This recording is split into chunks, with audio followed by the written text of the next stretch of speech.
The following is a Productions original series.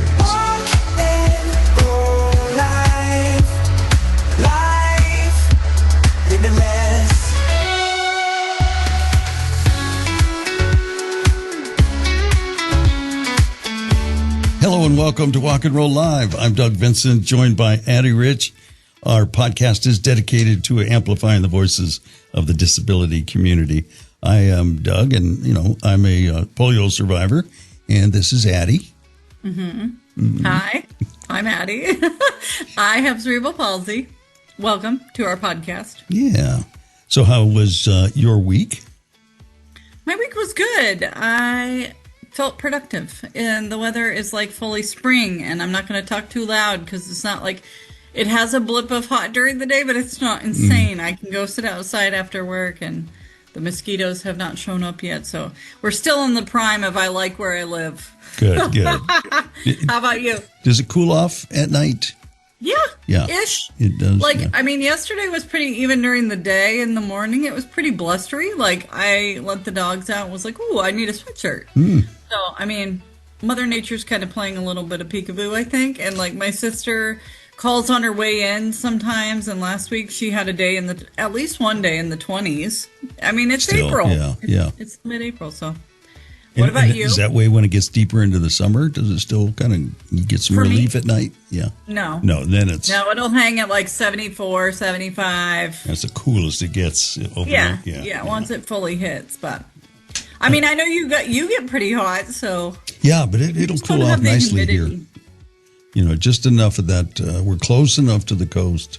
it's a good probably 45 minutes, an hour to get there, but it's close enough to where at night it still cools off pretty significantly. Yeah. My brother lived in Sacramento for years, and I remember being up there, and it was like noonish, and I thought, well, at least it'll cool off in a couple hours. He's like, no. He says it at about, it keeps going up and up and up until about 6 or so, he says. That's what I was going to say, 6. And when it's summer, here 6 o'clock is the peak of as hot as it's going to be. Yeah, here it's more like 2 o'clock.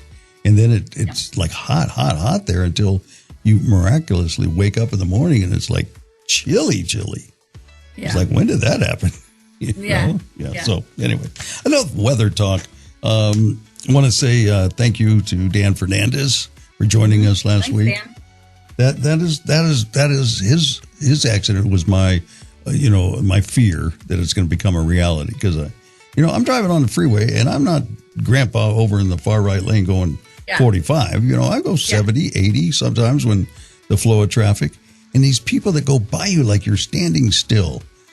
You don't know what somebody's going to do. They may not stay in that lane or, That's the scariest part, right? Because 90% of driving is driving for the idiots around you. If I just had to control me, I could probably drive because I've just got to control me and I know what I'm going to do. But it's the anticipation of people's idiocy and blind spots and just deciding, oh shit, that's my exit. I got to go over 4 lanes at 70 miles an hour, Or, they just don't, they're not who they think they are. They're not Mario Andretti or something, and they that's what, I know some horrific stories where somebody has been clipped, kind of like what happened to Dan.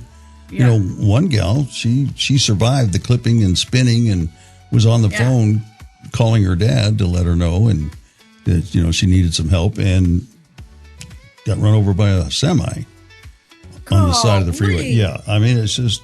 No. Those are the things that happen when you drive stupid like that. So please stop it. I know that's not going to do any help. Please stop it now. I feel better for saying it. Right? You feel better? Yes. Where we want that little freeze button where there's a real idiot, you hit the pause button on them and then you go put a sticker. Yes, that would be fun. I want to mention something too, that we've changed our publishing platform where the show is delivered to all the different platforms, and hopefully it's a much more in-depth kind of an experience. There's chapters and transcripts and all those things. Yeah, and but I've noticed that even though all the episodes are there, it transfers them and starts anew. On Spotify, both were there. I don't think the other one is probably there because I canceled the other service. But so you have to go looking. And the links that I give, QR codes that are out there may try to take you to the old one, which isn't there anymore. So you may have to just do a search to find us again. And any episodes that from now on are the links you get are going to be to the new version of it. So you may have to refollow if you followed before. I would appreciate that. We would appreciate that. So, and let us know what you think. All right. Yeah, only Doug appreciates it. Of course, I appreciate it. And then, for whatever reason, we had kind of a bunch of letters lately. So I thought we would do this, which we haven't done in a while. We get letters. We get letters. Oh, so many letters. And it's time to share them with you. Yes, we'll share them with you. So, first one, thank you and Addie once again for the opportunity to be interviewed. Not sure if I'm an electrifying guest speaker, but I had a blast. You both are so easy to talk to. I'm not going to identify anybody with these. Just okay. I'll let you guess. Next one, I just wanted to say a genuine thank you for having me on Walk and Roll Live. I'll be honest, I was quite nervous beforehand, but you made the whole experience feel really comfortable and easy. I really appreciated the space you created for such an open and honest conversation. So that amazing. Was nice. And this is one I get a variation of this every week from this gentleman. Oh wow, awesome. Oh, yeah, oh, wow. It's usually 2, maybe 3 words every once in a while, but yep. So we appreciate him for listening. Thank you for sharing this. Lyra's story is truly powerful and inspiring. I really appreciate the work that you're doing with Walk and Roll Live, consistently highlighting voices and experiences that need to be heard. I'll definitely take some time to listen to the episodes. And then the final one, it put tears in my eyes. I think you're going to get that this is one of our guests. It put tears in my eyes. It's the first time I could look at my own life from other people's perspectives. Thank you for all you do. So, yeah, we oh my God, those. I love it. I want to... If people could watch us, because we use video. Yeah. Doug can probably tell also because he knows my personality, like the 15 times through someone's story that I want to reach through and like touch them or hug them or just tell them it's going to be okay. Or just thank them for being brave. More often than not, that is like where my heart goes because you see and hear in their voice the fear of like, if I say this out loud, this is my reality. I'm accepting that this is me. And I personally know that is so hard. Yeah. It's so hard. And a lot of times people are doing it for the first time here. Exactly. I've found out, they've never told their story. And I find that out because when I talk to them, they say my family and my friends were learning things that they had never heard before. They told me. So they don't even share them with those. It's a lot of responsibility, right? Because we want to do justice to their stories. We want to give them space and comfort to do it. So these letters coming in and saying that, it makes my little soul happy. Yeah, yeah. And hopefully it encourages some of the people that I reached out to that are still a little nervous about doing it. I continue to nudge them, and hopefully we'll get them on. Because some of them I know have Doug really only great bites stories. on days that end in Y. So you're good. All right. Don't forget to like, subscribe, and share. Don't forget to like, subscribe, and share. And we would appreciate that. Coming up today is an interview with Dina Peterson. You know what? There was one other thing I wanted to talk about. What was it? Just a highlight. I'm trying to think. Went to the bocce ball tournament. Did I talk about this before? No. You were going? It all runs together. I apologize. But went to bocce ball tournament. So I couldn't play, but I wanted to kind of check it out. And I learned a lot about it. Met some great people. And I think at the Triumph Sports Festival this coming weekend, I'm going to check it out. Yeah. Neat. I actually get to play. Yeah. So it'll be fun. It's low impact, so it's not going to jack up my shoulders, too much. Won't cause me much pain there, but very competitive, and I've learned some strategies. So, we'll try them out. Let you know how it goes. People. All right. We'll be right back and hear more from Dina Peterson after we get a word from Agyar Professional Training. At Agyar Professional Training, we know that your greatest asset is your team. Investing in their development, knowledge, and happiness is essential for your business's success and growth. To achieve new heights, it's important to hire intelligent, talented individuals and empower them to excel in their areas of strength and passion. Ugyar is committed to transforming your employees into happier, more productive, and fulfilled individuals. When your team thrives, your business prospers. Wise leaders understand that providing team members with opportunities to shine in their strengths unlocks untapped potential. Elevate your team with Ugyar Professional Training and witness the growth of your business. From the Ugyar Professional Training Studios, you're listening to Walk and Roll Live, Disability Stories. Morning light spills across the floor. I take a deep breath and think about what's ahead. Those days I'm moving without a hitch. Sometimes my body taps me on the shoulder and says, slow it down for a while. Life is good. I've got people I love and people who love me back. All right, welcome back to Walk and Roll Live. We have got another guest for you this week, and to tell what just early indications are going to be a fascinating story. We have Dina Peterson here. Why don't you tell us a little bit about yourself, just the brief introduction, and then we'll do the deep dive. So currently I am proudest to be a single mom to my amazing 18-year-old son. So taking care of him has been my life's joy. I'm currently a full-time college student studying recreation therapy at Cal State Long Beach, and I'm living with multiple disabilities and mobility limitations. Well, welcome to Walk and Roll Live. Thank you for having me. Very happy to be here. So as we do here, we're going to start with your kind of your early years, what your interests were and that kind of thing. And then now, just to let people know, it's not one event for you, I don't think, right? It wasn't, because sometimes we get people on who've got a condition that they were born with or came to recently, or of course others that come to it later in life. But yours started and kind of compounded, it seems like, but we'll get into all that. So what were the early years like for you? So early years for me were pretty typical Southern California kid, family of 4, had a younger brother and 2 amazing parents. We did typical things, camping, hiking. I was a Girl Scout really early on, very active. And around the age of 10 is when my mom noticed some curvature in my spine. Her sister had spinal surgery, and so she was very familiar with what scoliosis was, and she noticed we were actually on a family vacation, and I went to get my first training bra. And so as mom was helping me get the bra on and I was bent over, she noticed the unevenness of my spine. Yeah, she was like, wait a minute, that doesn't look, that doesn't look exactly right. So we went to the doctor and they started with a back brace, a relatively restrictive 22-hour-a-day back brace at age 11. So puberty, hitting strong. And but again, when I look back on that, we made the best of it. Friends of mine started calling me Turtle. It was one of those fiberglass like wrap around that you cinch down with some Velcro. Yeah. And we would trick kids. I would knock on my tummy and people would think someone was at the door or something. Yeah. So we had a lot of fun with it. Friends were very protective, and so was family, because they didn't want me to get injured.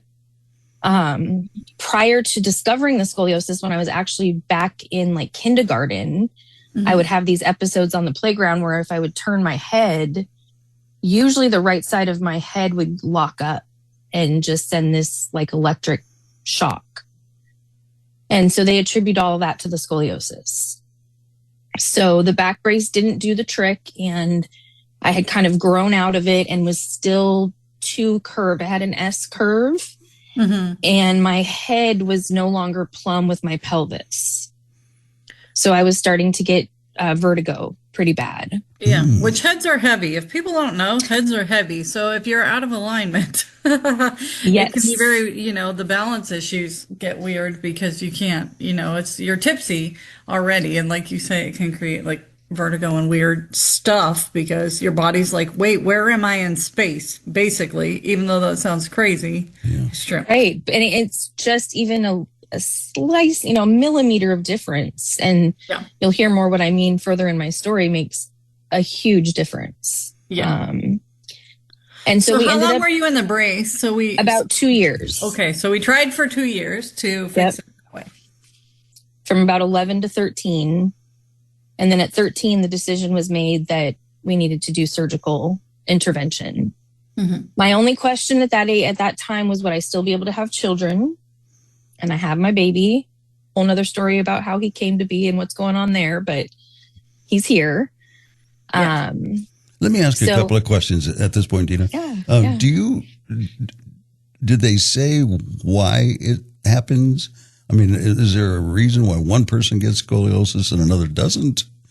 Is it environmental? Is it, At that time, we were very convinced it was genetic. My mom's side of the family, and then I had a cousin on my dad's side of the family that never had surgery. He's a male and was dealing with the scoliosis.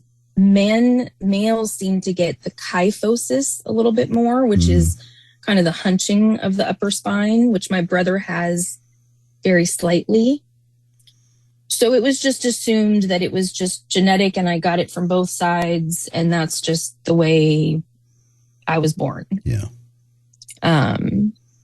Which that is the case. And when we get to the end of my story, you'll see too, though, that it all started from that, I think, from birth. Yeah. So the other question I had, so the theory is with the brace that you would, because you wore it 22 hours a day. So that whole time you're growing and it would grow straight. So they were kind of trying to manipulate push it to go into straight. Submission with a brace. Yeah. There were 2 pressure points on one side and the middle one on the other side. And they were trying to counterbalance the way the spine was already growing. Yeah. Mm-hmm. Sounds comfortable. Yeah. And the hot heat of the summer is great. Yeah. And my parents, bless them for being there and supporting me through that. I know it broke their heart too. And I know it was really hard for them to have to watch me go through that. Yeah. Well, and that's such a pivotal time, right? Because when I had a dorsal rhizotomy and I had it at the end of 6th grade. So it was 12. Yep. It was the summer. It was basically like school got out and 5 days later I went and had you got 5 days. I got for us, school was out on Friday and then on Monday we're in the hospital. I remember mine was July 7th. So I had a lot of fun on July 4th. And then it was like, okay, now you're going into. Okay, now you're done. Dun, dun, dun. Yeah. But I can relate to that age, right? Because you're in that your body's weird anyways, because you're kind of a teenager and yep. And then we got to go do this thing in a hospital where you become a patient and a number and you don't have privacy. That's when privacy counts too, right? So I can relate to you being 13 and being like, golly. Funny about that is I was so concerned going in. I don't want my gown to open in the back. I don't want anyone to see mom. I don't want this. I don't want that. By the time they finished the surgery, I didn't care. I said, I don't care. If you walk by and see my butt, you should have kept moving. I don't care. And for me, I was in a teaching hospital, right? My surgery, I was the female version of the surgery when they did it. And there was a male version. So literally everybody was coming in on rotation and they were literally and this is a blah, blah, blah, right? And so you're you aren't a person. You're a thing. You're on display. Anomaly. And then it's talking about let's see how that comes out. So that can also be challenging. I get where you're my butt's out. What can I do? Because you do get in that way. But at the same time, I do also understand you're a girl when it feels like you. Well, the height of your modesty, I imagine, at that age. Yeah. Yeah. And again, that's where, mom was right there. And it was a really interesting story. I was at the hospital for, I want to say 7 or 8 days. Yeah. And speaking about, just side note, my aunt brought me at the time, Game Boy was a big thing, right? This was 1994. Yeah. And she brought me a Game Boy, but she had crossed off boy and written girl on everything. Oh, how cute is that? We had a family friend that brought me Bugs Bunny, so I could say, "What's up, Doc?" Oh, I love it. He had been in the LA area, and so he brought it to the hospital, and that's one of my memories of still being highly on medicine and whatever. But I deeply remember that, and I probably still have it in my closet somewhere. Yeah, I still have. One of the nurses made me literally just out of probably a cereal box and glitter and markers. And it said it's a spoil me rotten kind of day. and I still have it. And I actually recreated it in one of my rec therapy classes a couple within the last year or so. That's so fun. We used to terrorize the nurses because my brother and I would go in together for surgeries first couple of times. And, we were there for 2 weeks. So they would have the surgery, put us in a cast. And then today you'd go home most likely, but they had us in there for 2 weeks in our cast. And then they would take our stitches out and then we could go home. But they put the cast back on and we go home and wear that thing for 6-8 weeks. But, we got so comfortable there because we were there for 2 weeks. We're racing our wheelchairs down the aisle, and a nurse would come out of a side door with some stainless steel plant or whatever, tools, and she'd jump and they'd go all over the place. You're like, settle down in here. Those Vincent boys, they're like, no. That's right. But you're being kids. Now, does your brother have polio as well, Doug? Interesting. Yeah, I was a year. He was a little over 2. So he was at that age where he's riding a little trike, and I'm just starting to kind of figure out how to walk. You're both little hellions, but you're taking it. Yeah.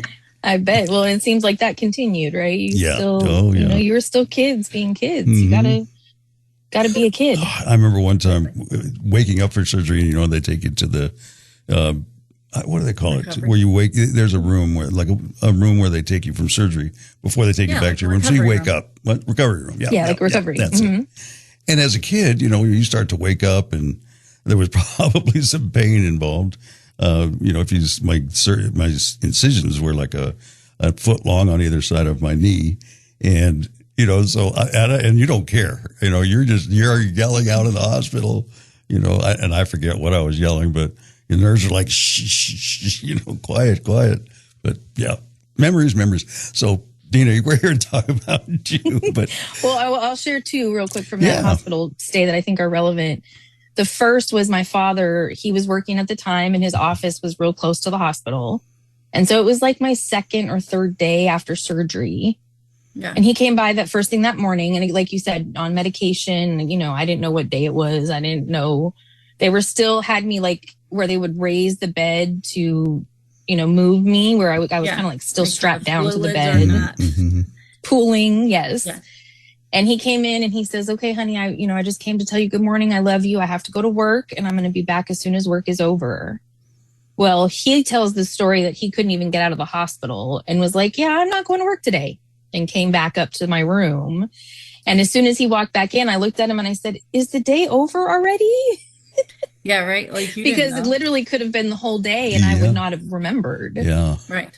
Because you're on meds, on part of it, right? Yeah, yeah. But I just love that story because my dad couldn't leave me. And he's been a huge part of supporting me, especially more recently as well. Mm-hmm. Yeah. But Addie, when you were talking about like kind of being the experiment that everyone wants to come and see. Mm-hmm. When they were getting ready to discharge me, they sent a nurse in to start taking out my staples. Yeah. Now my scar goes almost all the way up to the top of my like neck, basically. Yeah. And almost all the way down to a couple inches above my bottom, right? And then I have a good size one on my hip where they had gone in and taken bone to graft over the rods that they put in my lumbar and thoracic spine. So I'm laying there, on the side of on the bed, and my mom's in front of me, and I'm crying, and I'm like, this hurts so bad. And and my mom's like, Dina, I've had staples taken out before. They're not supposed to hurt. Like, calm down. Yeah. What's wrong? You're just, you're anxious about going home. Just relax. And I'm like, no. Mom gets up and looks over. This nurse is prying the staple up with a plier, cutting the middle, and then prying it out on either side. Yeah, no, lady. Yeah, and my mom, stop! So, they have a staple remover, just like the kind we use normally. You put it in and, push the button, it releases the staples, and they come out. This woman argued with my mom. My mom, let's go to the nurse's station. We have to talk to your supervisor. The staple remover was in the packet that she was using. She just chose to torture me for the first 4 or 5 staples. Yeah. Which created thickness in the scar and sensitivity and all kinds of other issues. And so that I think was that and being 11 and being poked and prodded with a brace were my first lessons of having autonomy, right? And learning how to graciously control your medical experience. For sure. And that's still something I'm honing and learning, and changes every day. Right. But that we was, call I nurses think, like that, Nurse Ratchet. My mom, Yep. there was apparently one that was a real witch during my whole stay. And then she would always say, it's Nurse Ratchet. Nurse Ratchet. We always had a good experience, at the hospital. Yeah. Other than waking up with the pain and all that kind of stuff. But, so when things like that would happen, I had my foot fused at one point, and I, they didn't tell me anything, Yeah. And by the time I had my foot pinned, I must have been like maybe around your age, 13, 14, something like that. And I remember going in to get them removed, and I was just going in for a follow-up appointment to me, and my mom's in the room, and then I hear them talking about the pins, that they're going to remove the pins. And so that's the first I know there's even pins in there. Yeah. And so I'm like, is that going to hurt? Removing pins from my ankle? And the doctor says, well, you tell me, the first one's out already. And you couldn't feel a thing. They just, and then they were literally, because I don't know what you're imagining right now hearing pins, but they were maybe the thickness of a paper clip. Yeah. And that's all it was, a straight piece of metal with a little 45 or a 90-degree angle in it. I had them for a long time, but I don't know where they are. But yeah, that didn't hurt. And then I remember the first time getting a cast off when I was old enough to get a cast off. And they start that saw, and you can see the blade. And it's got all these little teeth on it. And I'm like, you're going to get down to the skin and you're going to cut me open. He's like, no. And he says it just vibrates.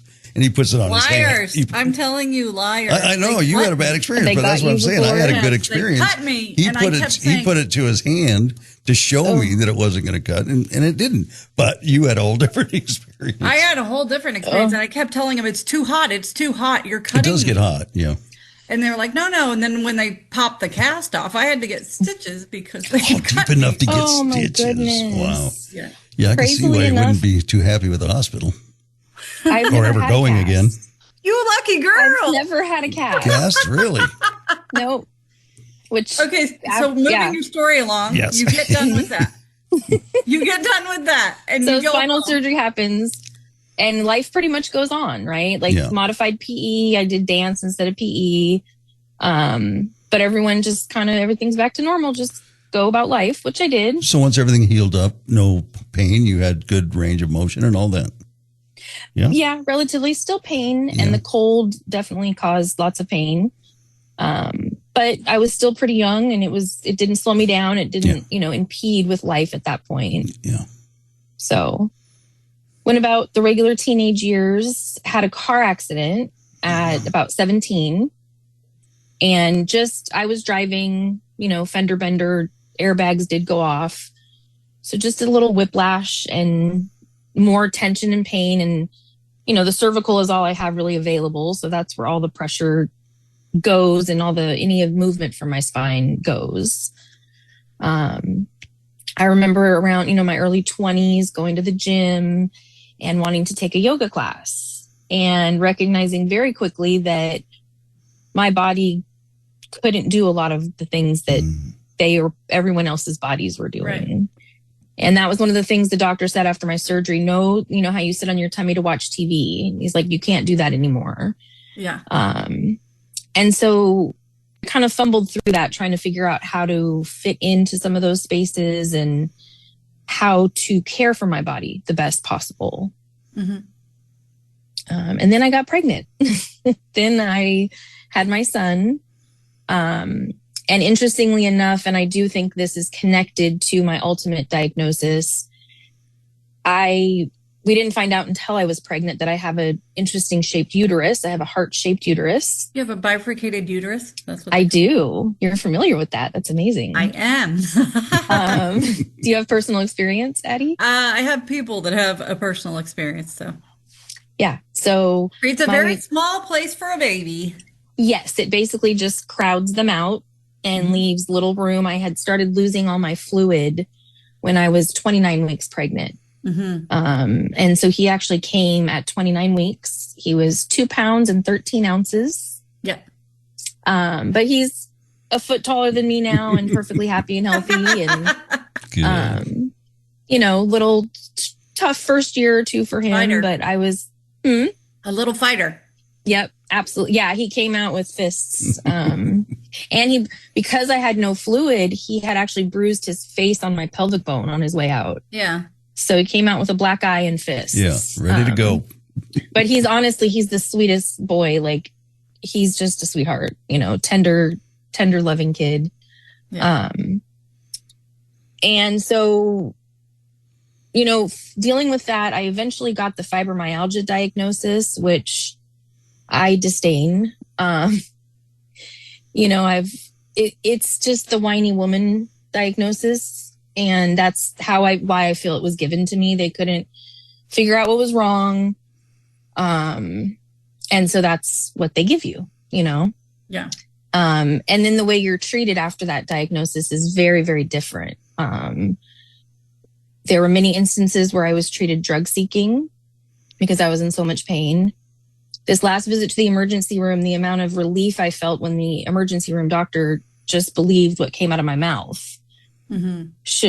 You guys know what I'm preaching to the choir, but, so just, working through those years to manage all of that, stopped working full time, largely due to the pain and fatigue, and had the opportunity to be home with my son and homeschooled him for a few years, which was amazing. Brave. Yes. I learned a lot. Kids. I taught middle school, and after I taught middle school and got done there, I homeschooled kids professionally, and I was like, whoa, no. Yeah, we had a good network. They're not my own, so it's a different experience than when you're yours, and you could, That might make it easier if they're not your own. And we did a lot of that. We were in a learning community, so I'm not the strongest in science and math, so I can send him to another mom to learn that, and they can send their kid to me to do art and yoga. We had a lot of collaboration within that. And that gave me a lot of time to really focus on, natural remedies, diet, supplements, exercise, things of that nature to help just kind of even things out a little bit. And things were going okay, other than some difficult personal things, life progressed. And then in 2017, my son and I moved back. We were living in Central California, moved back down here to Southern California. And while at my brother's home with his now wife, a friend of hers had come over. My sister-in-law was in cosmetology school, so they were exchanging hair products and stuff. This woman was apparently terrified of my sister's and my brother's dogs. They had 2 small chihuahuas, and this woman's 5-year-old son was intrigued and wanted to see the dogs. So they came in the house. Sister-in-law had put the dogs in her bedroom, saying hi to the woman. This is my son. This is my son. The little boy goes back with my sister-in-law to the hallway. And of course, what do dogs do when there's people in their house? They're going to jump up and go crazy and run out of the room. This prompted his mom to hop onto a couch and then to jump on top of me. Oh, no. Piggyback style. And she outweighed me by at least 20 pounds, if not more. Yeah. My son heard my left knee break, and we fell to the ground. Yeah. Holy. So, yeah. And yours is a back not to jump on no matter what. And then your body is not as strong. Look, so your knee's like, forget it. Right. Yeah. Not to mention these are 2 dogs that you could have just right. Exactly. And they're the harm, they're the sweetest, most harmless dogs. Huey, one of the dogs, was mine first, and we had given him to my brother. And so that resulted in a tibial plateau fracture. So this is an injury that a lot of football players, snowboarders, and skydivers sustain. Yeah. Because it's just direct impact, and it caused the tibial plateau to do a green stick fracture. So it almost and then comes down there. Ouchie, ouchie. I did that when I was little. I stepped in a gopher hole, apparently. I have no recollection, but I know it happened. But golly, that's because of the impact of her jumping on you, basically, and the fact that your body couldn't maintain her weight. Yeah. That was the fight or flight in her. She just went squirrel on the wrong person. Yeah. So that happened. So that was my first ambulance ride. That was interesting. I was wondering, how you got to the hospital. Ambulance, okay. Yeah, prior to that, though, I had read an amazing book called Miracle Mindset. Okay. I'm blanking on the name of the author. She's a wellness, diet guru type person. Her son had been hit and run. Oh, and she talked about actively forgiving. And so in her case, they never knew who hit her son. And so she describes imagining a person in a chair across from her, they're in a room alone and she's just accepting their apology and forgiving them. Mm-hmm. And so when they loaded me in the ambulance, that's the first thing I started doing for this girl. Right. And the reality is it was for me and it was selfish, but it was to keep my energy pure, to keep me ready to deal with what was about to come. Right. Exactly. Energy is finite, so you might as well clear it. Right. Right. And so that resulted in emergency surgery. This is a really fun part of my story. The surgeon who did my knee surgery, this was again emergency surgery in Fountain Valley. And luck of the draw, I get Dr. Grant Robichaud. I don't know if you guys remember, but this was in 2018. And there was a surgeon out of Newport who he and his girlfriend were accused of drugging women and doing things to them. That was my surgeon. Oh. And I found out, and I'm pretty sure I was one of his last surgeries. My accident was July 30th. My surgery was July 31st. And by August, the news of him being arrested had become public. Wow. So the universe is like, and another one, and another one. I just knew this story was going to be interesting. This is the one my dad and I loved telling, and especially when it was closer to the time. And most people in the medical world know the story. That name was familiar when you said it. I know. I was like, why do I know that name? We watch all those crime shows, Doug. Yeah. Well, and he had been on like a reality TV show. My sister-in-law was with me in pre-op before they put me under. Mm-hmm. And, the anesthesiologist checks in, the surgeon checks in, and my sister-in-law leans over to me. She's like, Dina, he's like really cute and he's our age. And he was, right? And I'm like, yeah. And he was a great surgeon. Everything, all reports I heard was nothing. He didn't do anything clinical. He was very supportive in helping me manage the pain after the surgery because that was a major problem. Right. Now, did they try to fix your knee or did they do a knee replacement? They tried to fix it. Yeah. So they basically went in, they put in a kickstand screw, which is just literally looks like a kickstand. Mm-hmm. Yeah. And it almost looks like a Lincoln log down the leg. The top of the tibia shattered. So he had to kind of go in the other side and build that up a little bit. Yeah. And then the rod goes about halfway down my calf. And so, like with the rod in your spine, are those both still there? Or do so the rod's still there? Yeah, okay. Everything's still in my spine. This first set of hardware in my knee from 2018. And, physical therapy, without follow-up appointments with that doctor and without a diagnosis of hypermobility, it took myself and a really good friend of mine about 2 years to figure out that I had a leg length discrepancy. So my knee joints are hypermobile, and when they corrected the left knee joint, they can't correct it to be hypermobile. Right. So the left knee joint was more rigid and the right knee joint was still hypermobile. So I was basically walking in a hole for 2 years. Yeah. Right. Which was then with the rigid spine, the rigid lumbar and thoracic spine, it was basically kicking up my right shoulder. So going back to those little kind of micro differences, they make a big difference. Yeah. Yeah. And again, it was 2020. So, I was still being treated, but it was limited, right? We were trying not to go to the hospital and stuff as much, and was doing physical therapy, but a really good friend offered to help train me. And he had broken his back and his foot and his shoulder in a motorcycle accident about 5 or 6 years previously. So he understood what I was dealing with. And so we kind of diagnosed the leg length difference. Had a great physical therapist that I went to and said, hey, this is what I think is going on. And he did the measurements and said, yep, you have a 3/8 of an inch leg length difference. Yeah. So the 2 years of walking around like that started to cause arthritis in my hips and shoulders. And I started getting my shoes corrected. So the insurance would cover me for like 2 pairs of shoes every 6 months.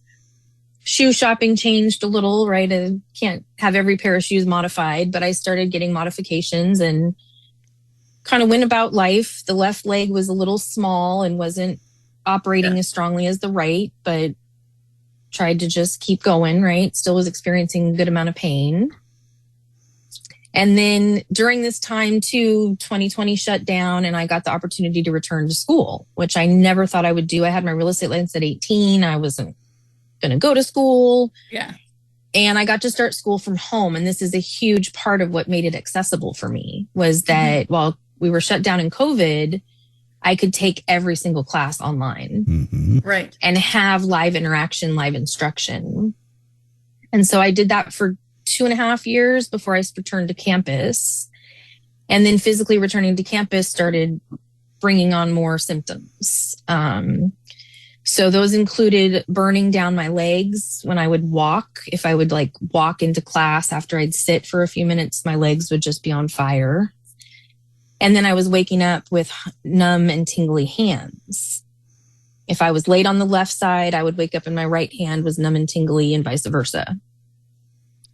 So this was back in 2022. We're getting to the end, guys, I promise. No, it's all right. It's all right. So the rheumatologist sent me to the neurologist. First neurologist was like, it's carpal tunnel, go home. Thank goodness my rheumatologist did not agree and fought for another second opinion. And this neurologist did some muscle and nerve testing and then did an MRI of the brain. And basically this was December of 2024. She said, you have herniated cerebellum tonsils in your brain. Here, go to a neurosurgeon. And so that's where I was like, okay, what does that mean? Yeah. Is and another so I started surgery in my future? Right. And just what do the cerebellum tonsils do? What do you mean herniated and all these things? And so after researching and seeing a neurosurgeon, I've confirmed that I have a Chiari type 1 malformation. And so that is where the cerebellum, the backmost part of the brain that's responsible for coordination and things like that, it herniates through the foramen magnum, the portion of the skull that's open to the spine. And so mine is an 8.44 millimeter herniation. And while I don't have any syrinx, which is the CSF back up in the spine, I just confirmed a couple weeks ago that I have almost no posterior CSF flow. So they did a Cine MRI, which is where they record the MRI. And you can see in the front, the CSF is running beautifully, but in the back, it's... Now, is that an acronym, CFS? I'm sorry. Yes, that's for cerebral spinal fluid. Gotcha. Okay. Yeah, so the cerebral spinal fluid in my head.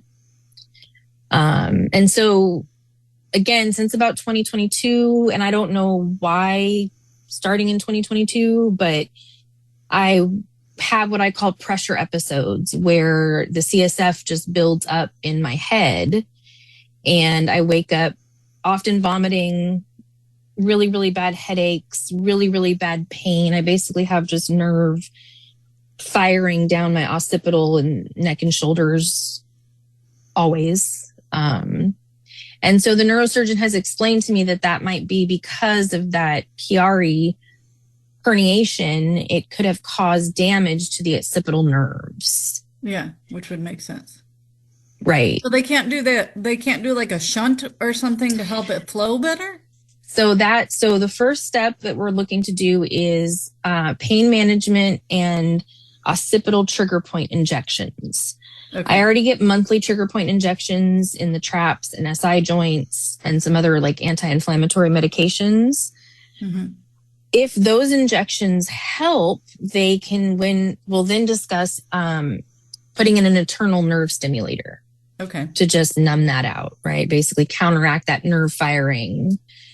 If that isn't successful, then we would talk about the shunt.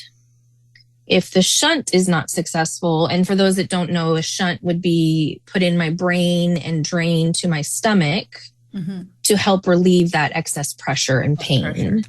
Yeah. And then if that isn't sufficient, we would then talk about brain surgery. The benefit of having the shunt in place before potential brain surgery, they call it a fascial decompression surgery, where they actually do go in and take off a piece of the back of the skull to create space for that cerebellum to kind of hang more like it should. Right. And then you'd have good flow. That would be the hope. Fluid, that would be the hope. It sounds like a very complicated surgery. They are concerned that it would involve replacing one set of symptoms for another set post-op. And so this all is just a couple weeks ago that I got this final bit of information. So there's still a lot of processing going on. Looking forward to those appointments. I have a follow-up with the neuromuscular specialist as well. And still just trying, I'm currently in an internship working at Casa Colina Hospital, finishing my internship in recreation therapy. And yeah, that's what's going on. You found your Yellow Brick Road, at least. I mean, you were looking for the Emerald City. Now we got you on the right road. So that's one point. Yep. And how do you keep the attitude? Because I mean, obviously you're telling the story and it's all like serious and lots of things that would make people like throw their cards on the table and be like, forget it. What is your secret to be like, I got this even if I don't know what's going on? I allow myself those moments, right? There are those moments of throwing the cards on the table and just being like, and then you come back together and you keep moving, right? And what other choice do I have? That's how I look at it. I've been dealing with pain for so long. I've haven't been able to work as much as I'd like to, as successfully as I'd like to, but I still keep pushing because there's still a human in this shell, right? And I think that was one of the biggest blessings from the knee accident is it literally just stopped everything in its tracks, right? If I'm not the hustling single mom, taking my son everywhere, doing everything, what am I? Right. And that gave me a lot of time to really delve into those things. At the time I was doing my yoga studies as well. But knowing that I have value and I'm worth contributing to the world. And I have that choice. I can curl up in a ball and be mad at the world, or I can have a good attitude, laugh at myself because what else is there to do? Right. And, have some semblance of a good life is the hope. Well, that's amazing. That's a choice, right? Everybody's got absolutely a choice, but you can see the light come through you sitting here. I mean, they don't see the video like we do. So, I mean, I know that there is choice in that every day to say, today, this is what I can do. Tomorrow, it might be different, but here we are. So. Kind of goes hand in hand with what we talk about a lot here is that we're talking with the people who do make that decision, and I don't mean any disrespect for the other folks, but there are people who just, kind of curl up into a ball and don't keep going, and people their loved ones are around them trying to encourage them, and they just don't have what that takes yet. Hopefully, my hope is that they'll find it someday. They'll get to their, I guess it's the equivalent of a rock bottom, and then say, okay, I can't take this any longer. But, so when you say, what a choice did I have? You had lots of choices, and you made one to fight back. And I think a lot of the people that we talk with here are those people that choose to make the best of, whatever, as my friend here says, the cards that are dealt, right? Yeah. Yep. And I think in some ways not having answers kind of forced that as well, right? If I knew the amount of validation I've been having over the last couple of weeks too, and the amount of gaslighting I've dealt with in the medical world, and even friends and family. I've lost friends because they don't understand I've lost relationships because they don't understand. And the reality is those aren't the people I want in my corner. Yeah. Yeah. It's almost a blessing. On. Right. Yeah. You right. gotta weed out those people. Yeah. And you just have to be who you truly are. And there's a lot of checking in, and there's a lot of, I've also been doing it for so long that I know there's another side to it. Right. Like, I've had a really tough couple weeks. I've been home. I've been isolated. I missed the Abilities Expo, which I'm super bummed about, but I'm coming out of it now. Yeah. And so I know there's things waiting for me on the other side. And if I let that energy just deplete me, and some days it does. Yesterday I went to acupuncture, had a horrible interaction with someone, and was like, oh, I'm not fully ready to be out in the world. That's why I have 2 more days before I go back to my I'm going back inside, people. Yeah. And using those clues as ways to just treat myself the best I can. I think that's also a big part of it is I can't push myself because then I will crash and burn. Yeah. And as a mom and as a student and just as a person, we don't want to do that to ourselves, right? And so trying to be gentle, and this is, trust me, years of therapy and working to get to this point. But just ultimately wanting to not make things harder on myself. You know, hard enough. The people that aren't judging you, do they ever, try to get some advice from you on how to kind of maneuver this landscape? Just what you've learned alone and how to advocate for yourself is valuable information that you could share with other people. Yes, and I do as often as I can. I've had a few instances where I've had friends receive significant diagnoses like lupus and reach out and say, oh my God, Dina, I didn't understand what you were going through until now. Thank you for showing me how you did it. Thank you for, and this is when we were like in our early 20s. And so she's like, I used to just think you were a dork because you didn't want to come to the bar or you didn't want to stay hanging out. But now I fully understand. Yeah. Talking, the biggest thing over, I've started becoming a regular wheelchair user as of July of last year. So I didn't even tell you about the second knee injury. I'm sorry. I thought I was done. Darn it, you're trying to cheat us. In July, there's another knee injury in July of 2025. So because of the leg length discrepancy and the size discrepancy and things of that nature, I basically developed osteoporosis. I think mostly in the left leg. Because I didn't check the postmenopausal box, they weren't treating me for that, even though we knew I had the osteoarthritis. So with family at the community pool, I literally just stepped out of a 1.5 foot pool and my femur on the left leg completely shattered. Yo. And I fell back into the pool. Thank goodness I did not smack my head on the edge or the bottom of the pool. Thank God there was water in that. Yes. My poor son was right there. Didn't hear the break this time, but was right there again. Yeah. Yeah. And so now I have a second set of hardware in my left knee that, again, they wouldn't do a replacement. And I don't know at this point if they will be able to do a replacement. Yeah. They want me to wait as long as possible. I'm 45 and they don't want to have to be replacing a knee at 75. Yeah, right. But that extra hardware and all the other stuff is what ultimately has me sitting my butt in a chair, which is great. Which has you living in a throne. I'm speaking it that way nowadays. Well, that's what I tell people. It's like when I transitioned, because I was losing so much agility walking on, crutches with my braces. And I got to the point where when I got into the chair, I felt that agility again.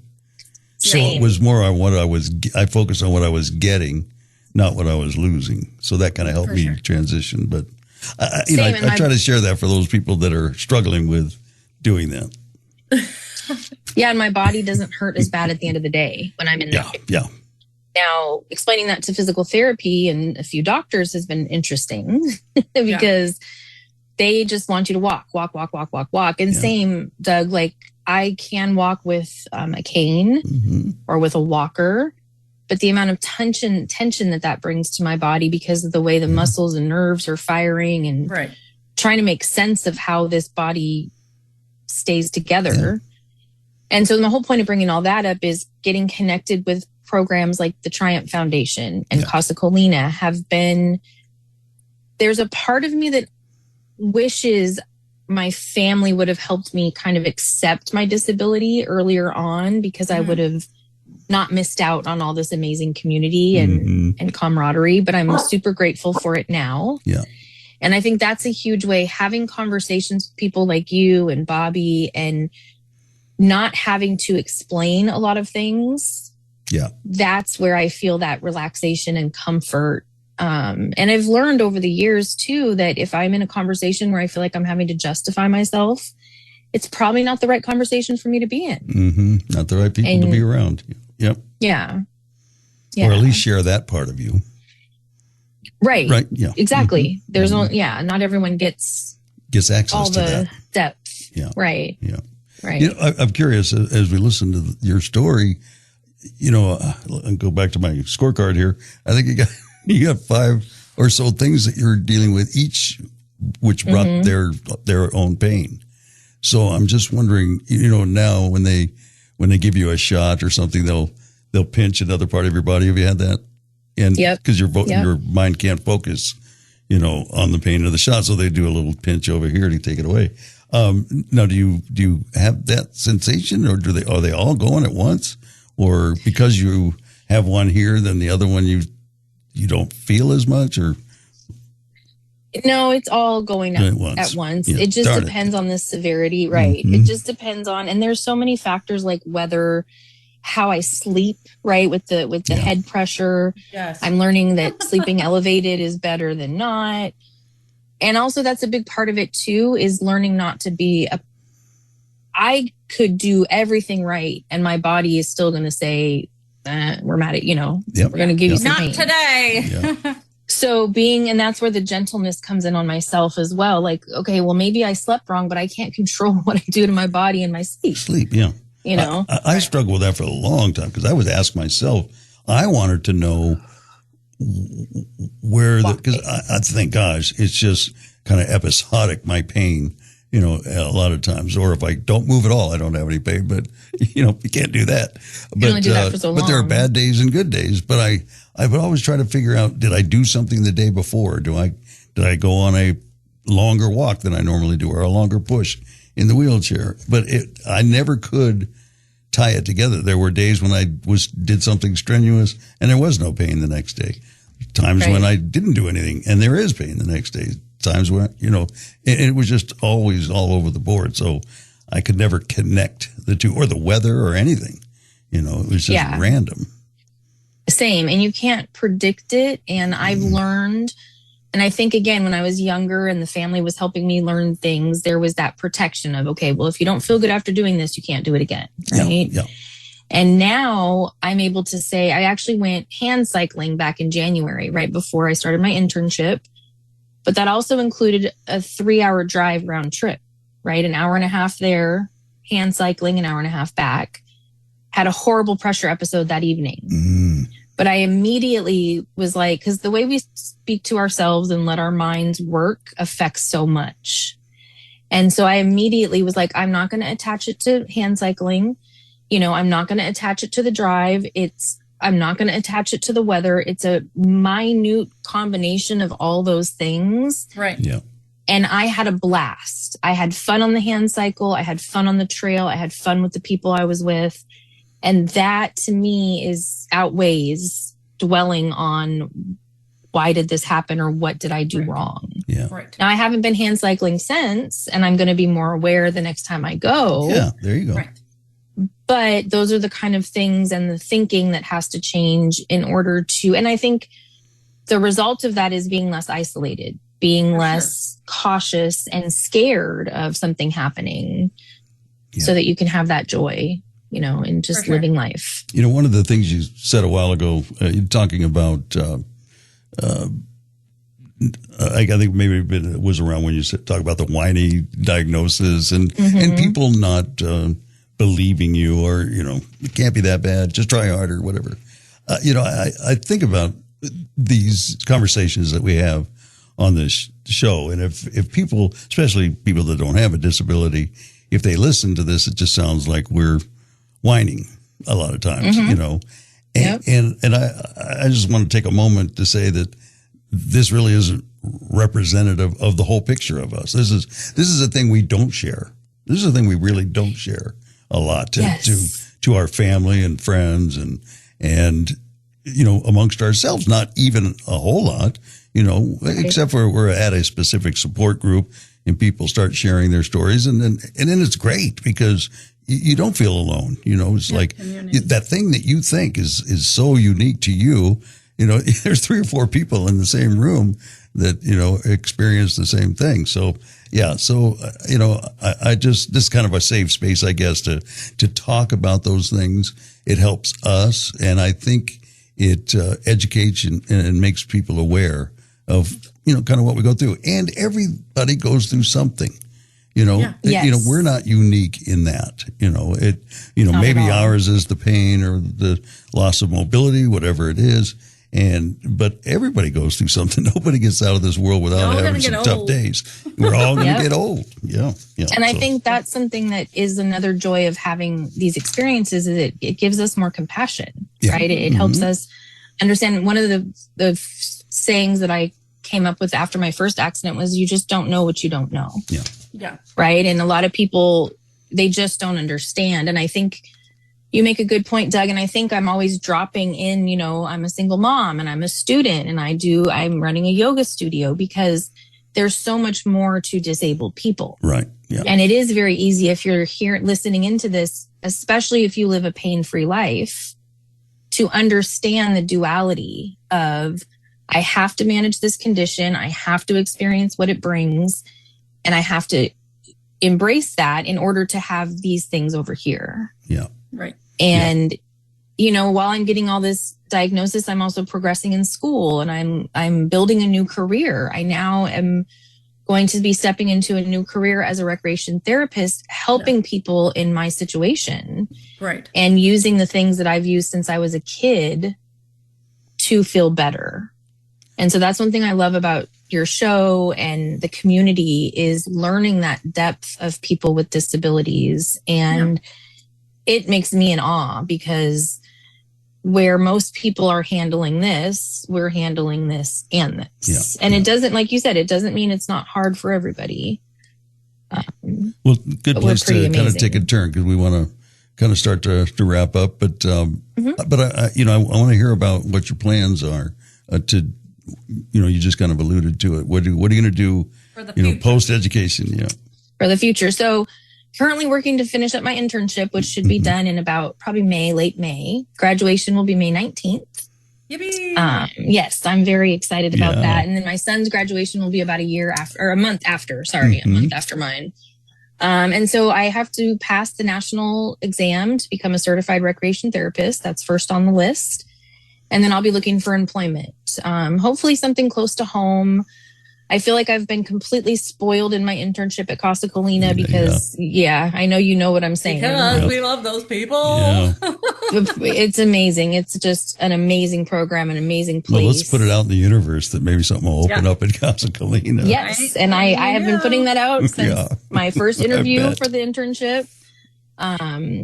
And I'm going to be back as a volunteer either way. Like they're not getting rid of me, but I do have to now work on paying back the minimal loans that I have from school and getting my son to college. So that is the plan, looking for a career, starting to really recognize that working a 40-hour, 8-hour a day week in this body is probably not very sustainable. Right. Yeah. So that's where my training in the wellness modalities that I work with, yoga, meditation, Reiki, and sound healing, will come into play as well. I've been able to bring those things with me to Casa Colina and help create a wellness program, including breathing techniques for the clients. And so that is kind of the core of how I will be practicing recreation therapy. And my hope is super cool. I like the blend. I love, I can tell you're into like some of the energy stuff, Addie, and same. And so just combining those things and maybe what I'd really love is to have an accessible, you know, wellness center, a physical space for everyone that wants to come in and heal in that way or learn. And those things to me are also very empowering because, and you've probably had a lot of these conversations, but we're looking at like Eastern versus Western modalities. And a lot of the, Eastern and more traditional modalities put the control in the person, right? The healer, not the outside physician, which is a big part of what drew me to these modalities as well. Super cool. If nothing else, I would love to see surgeons, or not surgeons necessarily specifically, but, the whole medical world, when you go see a doctor, listen to what I'm telling you that I've observed about my body a little bit more, Yes. Let's have that conversation. That would be amazing. Yeah. And I think when you encounter that from a physician, I think it's more of an indication of how in touch that physician is with their own body. Mm-hmm. Yeah. Right. A lot of people that don't live in pain, they're not aware. They're not aware that they turned their head and something happened and things like that. So when we explain those things, I think, again, you don't know what you don't know. Yeah. And a lot of times it's more an indication of their own comfort in their body. Right. All right. Well, you got a lot of updating to do for us here in the next. To the updating. Yeah, things are definitely going on. You're going to graduate. You're going to start your wellness career. So we want to hear all about that. Absolutely. Well, thank you for coming on Walk and Roll Live and sharing your story, an eye opener. Thank you for letting me. I know I can definitely talk. I appreciate you guiding me through and listening. I have a much shorter elevator version for people and recognize when they start tuning out. Each week on Walk and Roll Live, that's what we share like. We like the and open stories of people living with a disability. I like to joke that I'm like a 90-year-old grandma because I feel that way sometimes, just really feeble trying to get around. But I've had times, I ran a half marathon and I didn't walk 3 days before that. And so it's a really, really crazy disease. Join us weekly for another powerful episode. Walk and Roll Live, wherever you get your podcasts. Life Limitless. Subscribe now. From the Ugyar Professional Training Studios, you're listening to Walk and Roll Live, Disability Stories.